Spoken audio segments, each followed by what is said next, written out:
everyone, welcome to this, our very first interview episode of the Electronic Cafe. Mark and I have just had the fantastic pleasure of talking to Cheylene and Ryan, aka Beauty Sleep. Mate, I mean, first of all, what a great band, but also, as always, what lovely people. Yeah, I mean, we champion like these new bands. That was one of the reasons we started the Electronic Cafe, and they're perfectly sitting in that sweet spot. I mean, they're a relatively new band coming from Ireland. Fantastic second album, which I've been playing a lot personally. I mean, you gave me the heads up on it. It's a fantastic album. Great to talk to them. Lovely people, and it'd be great just to give them a platform to share their music on. Yeah, 100%. And look, everyone out there in EC land, if you're looking for some new music and you haven't seen these or heard these guys yet, please do. They are fantastic and deserve to be supported.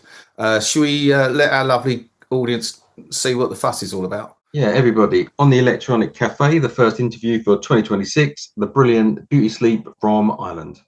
And there we go. Look, I do have them as well, but I just look at you go. I haven't got on display. No, I just to let you know. Flex your muscles, bare your teeth. Whatever you need to hide beneath. If you can't express, you can't be seen. So dance like a joke, you're in so much trouble. Are you big and bad enough? Got what it takes to be real tough. Don't you think that's all too much?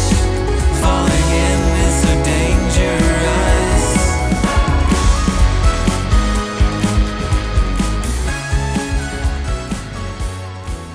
Hey everyone, welcome to this, our very first interview edition of the Electronic Cafe. Now, as you know, we love bringing legends and new bands to you guys.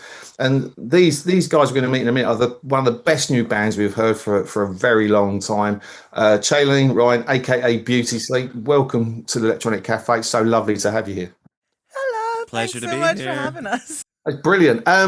2 albums in, over in the Emerald Isle.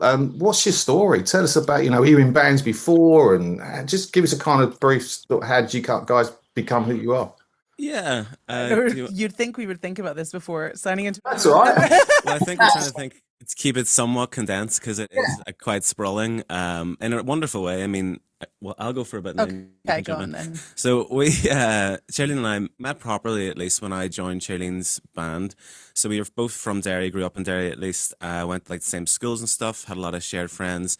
Kind of got into music, and then in our past life, we had a band together. Cheylene's band, I joined Wonder Villains, and that was like a sort of indie pop band. So that was kind of where I suppose, we joined forces for the first time, and that was a really great education in music. We got to go on tour for the first time, make a record for the first time, properly work in studios, meet people, do big support shows, all that kind of stuff that you sort of dream about. And so that was an amazing education into music. And do you want to jump in now? Sure. We're so polite. So we were in a band together, and then when that band fell apart, we wanted to collaborate further. I mean, we always said Beauty Sleep is kind of our place to figure out if we can do stuff. So in the other band, neither of us sung lead.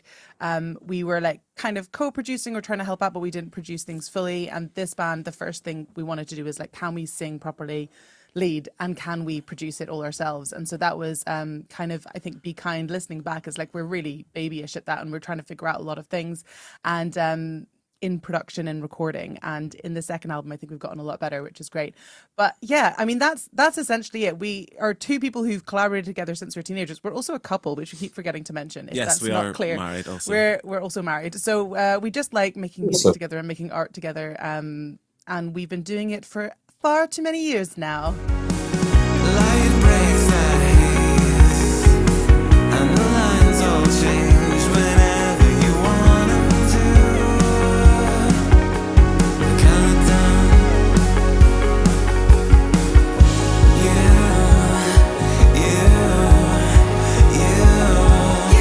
all I want.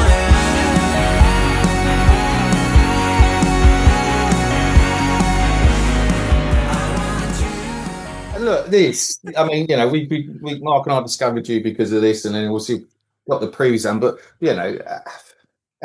Just for our viewers that haven't heard you yet, and if you're out there, bloody listen to it. It's brilliant. But how would you guys describe this in a kind of couple of sentences? You know, what are they going to be in store for, apart from a sonic treat? Oh, that's kind. It's funny when when you're doing the PR element and all that, you have to sort of give your little answer that's like it sounds like X, Y, and Z. It's for fans of this music, and what I really love is that maybe yourselves as well. Like every one that's reviewed the album has said, yeah, they say their influences are St. Vincent in the order, but I hear something totally different, and that's like actually the most meaningful. That it seems somewhat hard to categorize. Yeah. Obviously, those bands are very influential and sort of formative to our experiences. But I suppose it's hard for us to think about it. Maximalist, dreamy, indie Yeah. pop. I mean, if you looked at our channel list, you'd be like, it's maximalist. We really need to wind down in with the amount of microphones we put up. But anyway, Everything's like hashtags and everything now, isn't it? And you have to kind of like pigeonhole it. I mean, when we was in bands, the worst thing was like, who do you sound like? And you're quite close to it when you're in the band, and you don't really like to say, well, it sounds a bit like this. You touched on it a few moments ago about the production. One of our questions was, especially the whole damn cake, but the production on it is like phenomenal. And you do that all yourself. I love the first album, but it's a noticeable step up on the production. I mean, the way the vocals harmonize. I think on Big Sky, there's kind of like a phase that goes into one of the bridges and stuff. I mean, it's like really top-notch production. I mean, you're self-taught, you do it yourself, or what's the story there? Kind of. I mean, a bit of both, but thank you. That was a big part of the second album. We listened to the first album. We were like, I really love this, but I'd love to just get better at like recording, producing, singing, songwriting. And so that's why it took us so long. But Ryan has training in recording, and he is more of the recording engineer. I'm more self-taught and kind of only really produce in this band. But it is like it's an extension of the. Thank you, by the way. That it's very meaningful. That because often people don't talk about that side, and it's really precious to us. And Beauty Sleep probably started as an exercise personally in, can I produce music that is like high quality? Can I charge other people for this? Can I, feel confident in being in a room with people and adding something of value? Outside of the technical side, there's so much in just, people management, ensuring people's voices are heard and amplified. And, it's precious to be in a room with someone and they're sharing something vulnerable. So yeah, for us, the first Beauty Sleep song, The Dark, was I think the first song we fully produced and mixed ourselves. And we were like, okay, I think this is getting there. Listen back to the first album now, it feels so babyish, and it, you can see us taking this sort of furtive steps into making it glossier or more professional and taking risks and having fun. And I hope that comes across with the second record. In the sort of intervening years, I've worked in studios pretty consistently, and when we were doing our second record, we had this like high quality we had a real ambition to make a record that kind of like the best. I don't know, we talked about records like Peter Gabriel, like So, and we talked about like talked about so much. We were like, it has to sound as good as that. Yeah, or like the Blue Nile. Like I was so inspired by people that were so and St. Vincent for that as well, and New Order actually. Kate Bush. Yeah, people that made that such a massive part of their artistry because it's such a part of the storytelling for me. Yeah. And I also like the underdog story, like someone like the Blue Nile, where you're making something incredibly high concept and high quality when you're in really stark opposition to the world around you, and it can sometimes feel like that in Belfast. And thanks. So I worked in like commercial studios for a long time, and we did some of the record here in a studio called Start Together. But along that process, we had this opportunity to create our own studio, which we're in at the moment. And I even actually going back to other references like Kraftwerk studio that you see photos of, and actually it was really tiny, and they were able to make something so sonically adventurous from that space. And where we are now is two former solicitors' offices in the city centre of Belfast that I'm sure people have got sacked in this room before. An opportunity for us to make it our dream factory, we call it. So we recorded half the record here, we mixed all of it here. It's really, really precious to us. So yeah, there was a little bit of like skilling up, and then also finding the space. Having the space was massive because we could just cycle here and turn on a few switches. We weren't beholden to other people's equipment, schedules, higher fees necessarily. So having that little bit of space and playground was massive.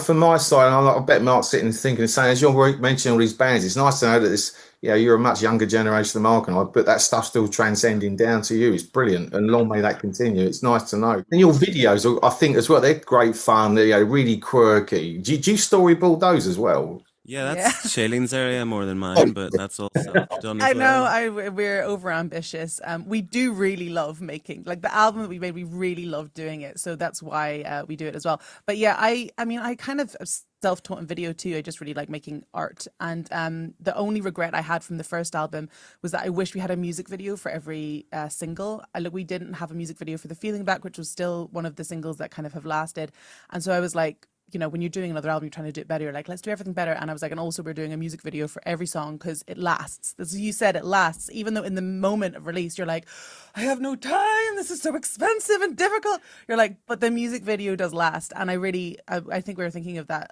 a lot because everything's so quick these days. Like I won't feel like they might last for a little longer.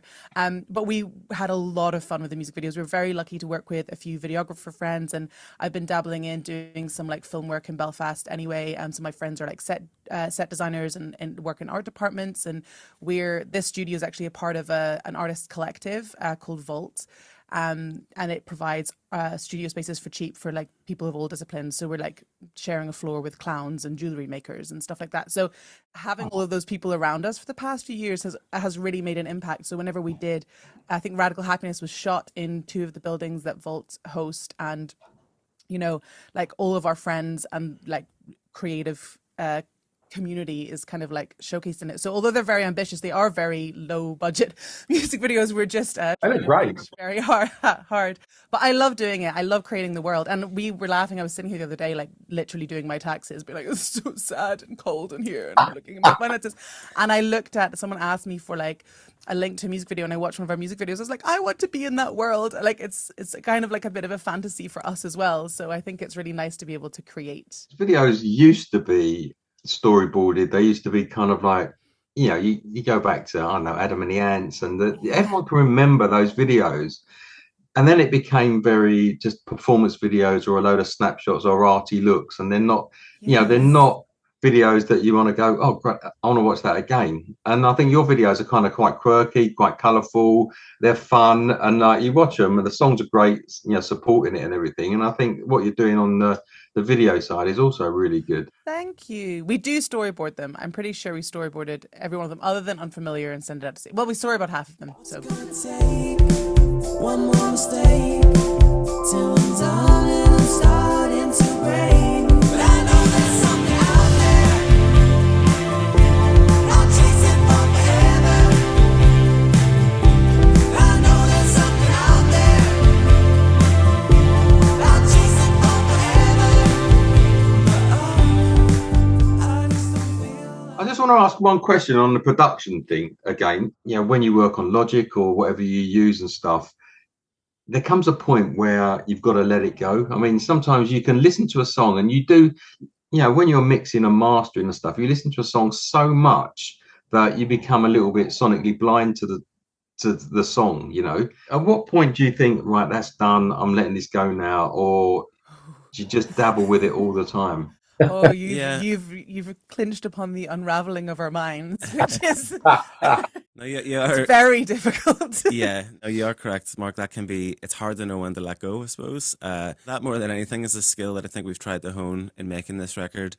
And from the ground up, like, you know, there's that phrase you might be familiar with, like demoitis, for example. So when someone will come in and they love this little thing they did, you know, and it might be noisy or sound shitty, but it has this little spark of magic. And I think what we didn't want to really do with this record, we actually probably wrote the songs in a more traditional songwriting sense. So the first album was probably a lot more like loops and Ableton and drum machines and that world. Whereas this honestly was probably a bit more of like sitting with guitars and pianos and maybe the odd drum machine and more traditionally written. So as to say that when we approached the actual tracking of it, it was like, okay, we're going to make the record now. We're not going to fitter about forever. It's like, these will be the recordings. So just little mental things like that were quite helpful. Like we have a finite time block to complete the tracking phase, stuff like that. The journey, along that journey then, I think we realized we're probably, hopefully became better at self-policing, where we go, do you know what, this verse isn't good enough, that vocal take's not good enough. which is not searching to, I suppose, make it anemic or like take the life out of it, but it's trying to know when things are important to speak up and when things are like it's okay to let go. But I think we got there in the end. Do you have any? You're being so positive. I feel like we did really lose our minds on the mixing of it, but like we did. It was. I mean, all of that is true, and I think we had everything tracked in that traditional recording studio sense before we did like little bits here in the studio, probably by like mid 2023. So like we had a lot of that done, and that last stage was really difficult. But as is described, I'm sure in all of the press, is like this album, what it's written about is kind of a personal growth journey, as in like how can we move this story onwards, how can we really get to know ourselves, how can we really claim the life that we want to, and how can we live that and write songs about it. So we were doing all of this whilst making the record, whilst recording the record. So we were, similarly to like not knowing when you're done mixing, we weren't really sure when we were done with that journey and what we wanted to say. We did a lot of remixing. Like I think Radical Happiness is a really good example of that. We like cut the chorus and did a totally new chorus, I'd say like a month before we sent it to mastering, because this is what it is, this is what we want it to be. And so we did do a lot of chopping and changing, and like not knowing what the story is and finding that perspective in different ways, and messing around with stuff. So it was really tough, but we're very lucky because we work with a mastering engineer called Sam Kumar Tandon in Rose Quartz Mastering, and we love him to bits. And we love him to bits for many, many reasons, but mostly because, not mostly, but one of the good reasons is whenever we send it to Sam and he sends us back, it's done. Transformations, what we all really need to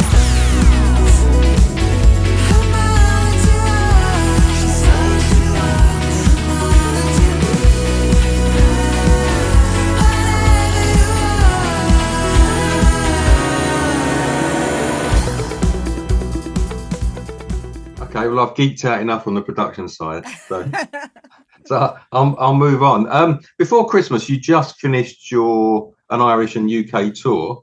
How did that go? And have you any plans for 2026 to do some more dates? Yes, it was really fun.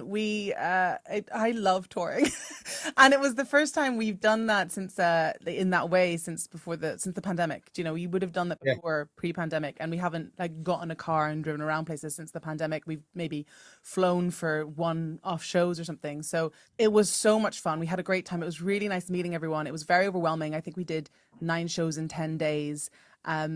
And it was just great. I don't really have any other, I love meeting people. It's very hard when you're releasing. It feels like you're just like, there it goes, bye-bye.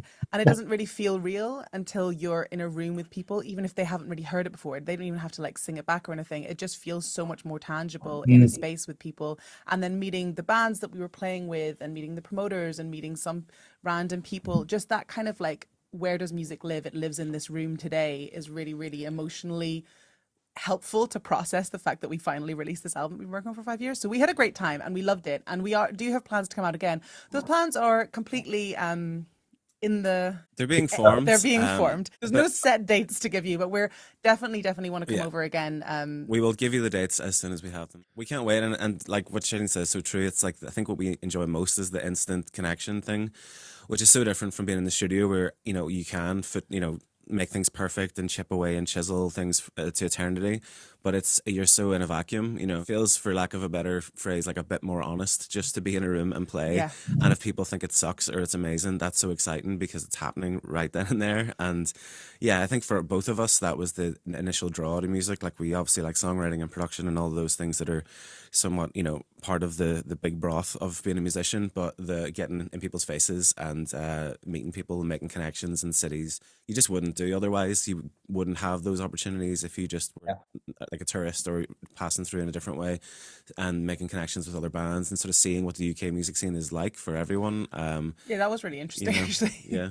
The people are struggling a lot, and yet I find it much more romantic in that way, because you're in rooms with people who care so much that they're doing it anyway. And I think that's like really meaningful. Like, more than anything, the takeaways from that tour was like, oh dear, like this industry is really struggling, but by God, does it matter? And it really means a lot. And it was like the best time. Everyone had the best time in those shows, whether they were really, really busy or really, really not. And we had a good mixture of both. from deep within, urging me to give in. I start to speak, but then you remind me, wait,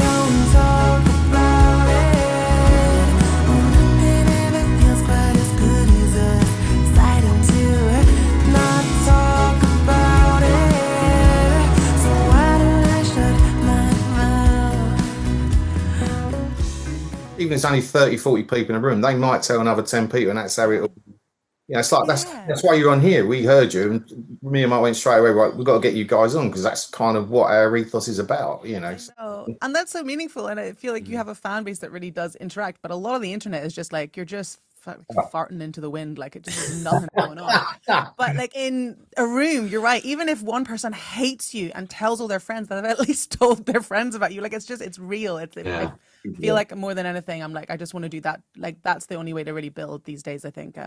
Because the Instagram could go down tomorrow, and then how on earth would we all talk to each other? Do you know? Ruth, I think you kind of touched anyway, but in terms of influences, I think we kind of guessed. But I'd love to just, for our guys that are, out there in the EC land, just to kind of who your main influences. We did have mentioned it. I mean, the Blue Nile record is one of Ryan's favorite records.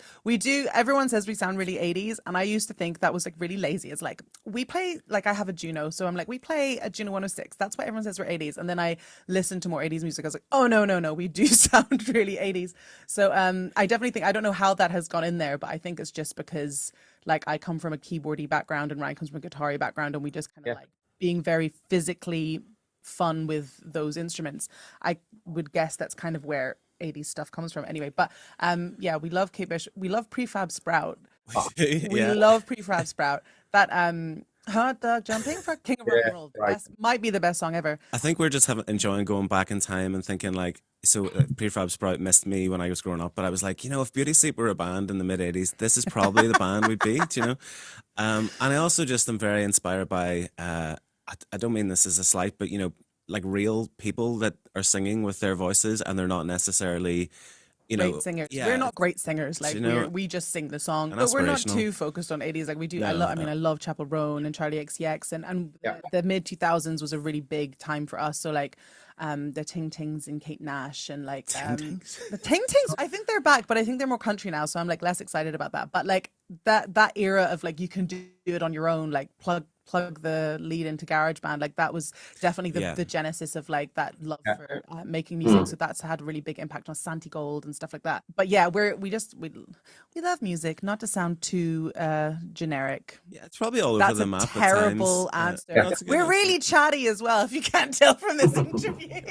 We think we're a punk rock band, but we aren't. But like I think that we think we are based on like love, like just scrappy music. We just make shit happen. In a local sense too, like our pals Problem Patterns are probably like our some of our best mates here, and they're on the same label as us, and they're like a proper, like they are an unbelievable live punk rock force of nature, and wonderfully encouraging people and champions, and we support them, and we're like, well, this makes total sense, but probably on paper you might be like, this makes absolutely no sense, but it's, as you sort of said earlier, Andy, it's like it's coming from the same sort of place, or it's coming from, it's the intention is the same, even if the delivery mechanism might be a keytar versus a fuzz pedal or whatever.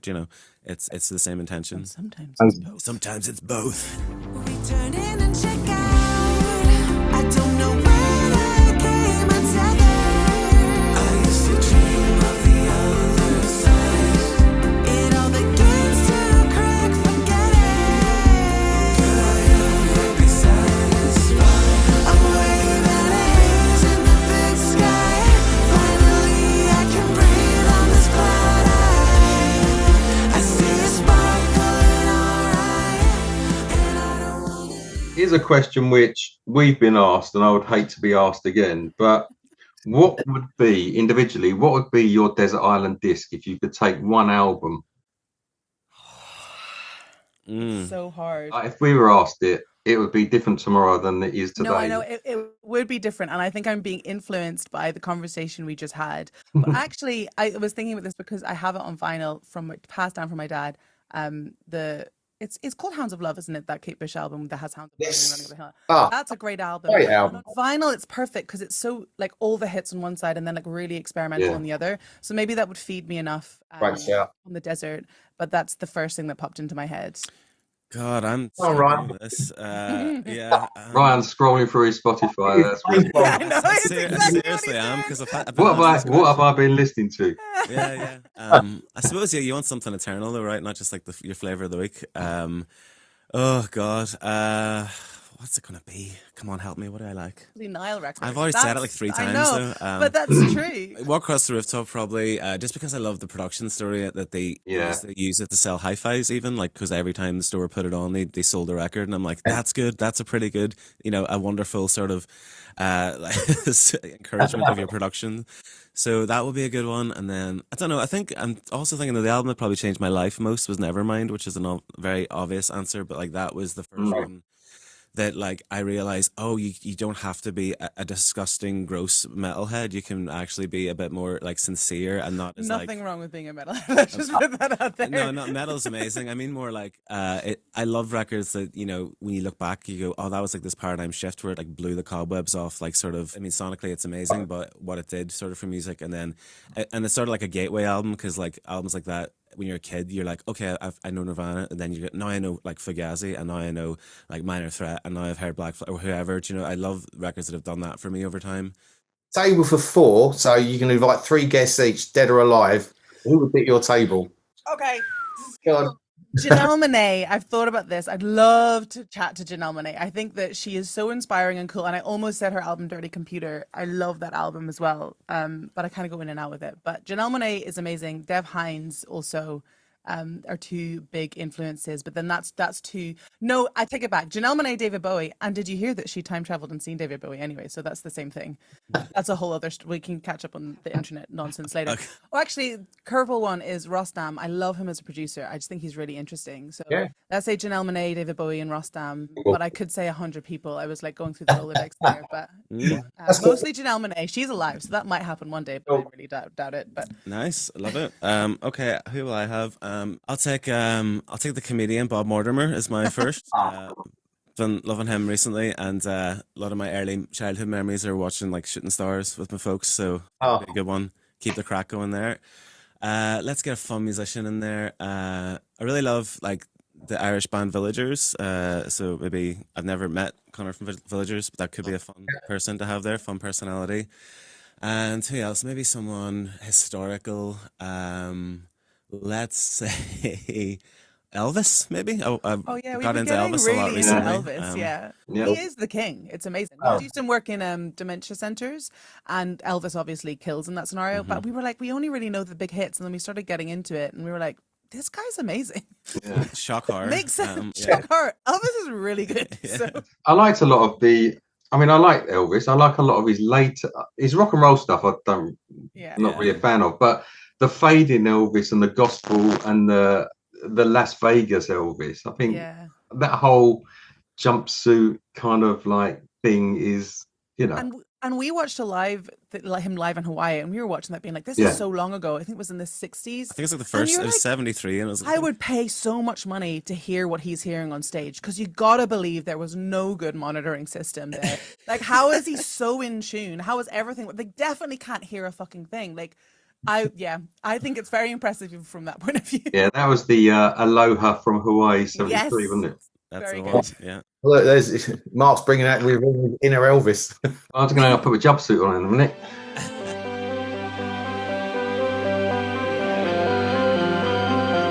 See for yourself.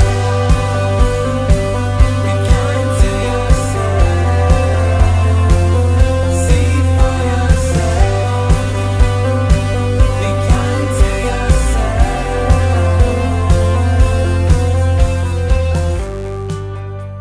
Final question. Immediately, what's next for Beauty Sleep? Really good question. We're very independent. We have Alcopop as a label, but they're a new collaboration with this album. So we're kind of, if I'm totally honest, last year was a crazy whirlwind, and we just about pulled off our plans by the skin of our teeth. So we don't have anything massively definite in place. We know that we want to, we're probably going to release another single from this record just to keep it going, because like we should probably still promote it. It was only out in October. So thank you for helping us continue to promote it. And we want to be booking more tours. We want to write another album, but we're very conscious that we want to do it in a different way. We keep talking about wanting to do like do it in like a month, almost like very quickly. Kind of the opposite of this, right? We did it so long. So we're kind of tentatively making lots of plans for our next steps in life and in music, but it's January, so it's all very indefinite. We don't really know what we're doing at any point. Well, we yeah. we literally do everything like so last minute, like you would be so shocked. Well, there's, things can be a capacity issue, but I think at the minute we're just trying to think about what excites us. So yeah, another single would be really fun, with a few little remixes and, friends and collaborators that are maybe going to help with some of that stuff. And then to write and record more in a different way. We got quite excited about being a little more like going on an adventure to do that. So maybe if we're just like going into random studios or spaces or bring much less equipment with us and see if we could make it sound cool. Yeah, because we really went all out and like trying to make like a classic produced pop record, in terms of having all the bells and whistles of that. So maybe just a new challenge, and maybe also more collaborations too. Like we have a lot of friends that inspire us and people give us such energy. So there are artists that are on our dream list of collaborators. So maybe a few little singles like that or shows like that could be the next step. And then feeding back into the live show, we have some more. We enjoyed adding like little bits of theatre to the show. We have an enormous like 10-foot cake outside this room that we jumped out of at our Belfast show, for example. I suppose it is flat packable to an extent, so it could be terrible. Adding more like interaction with the audience and maybe reshaping and rethinking some of how we perform and just making everyone in the room feel involved. I think we're excited to explore different ways of engaging and performing. So again, not a definite answer. Guys, listen, thank you so much for being our first guest for 2026. We love you guys, honestly. And just brilliant to chat to you. We're very honoured and thank you for making time to have us with you. We love what you do. So. Likewise, and yeah, we will definitely come and let us know when you're playing. And be fun to do. Absolutely, it would be lovely to connect in real life. That'd be amazing. It's great. It's been really lovely. Thank you so much. Sorry for really chatty. I think we're really terrible. No, I love it. We much prefer. Well, we go all day. Like, just put a penny in us. You'll see when we're we like, you need to shut up now. I'm like, okay, fine. When we meet for a beer, we'll definitely keep going. Definitely, we'll keep in touch. We love the album. We love what you're doing. Keep in touch, and hopefully we'll catch up soon. Yes. Likewise. Thanks so much. Sunday. Enjoy the rest of your days. Cheers. And keep in touch. Thanks, guys. Bye. Bye.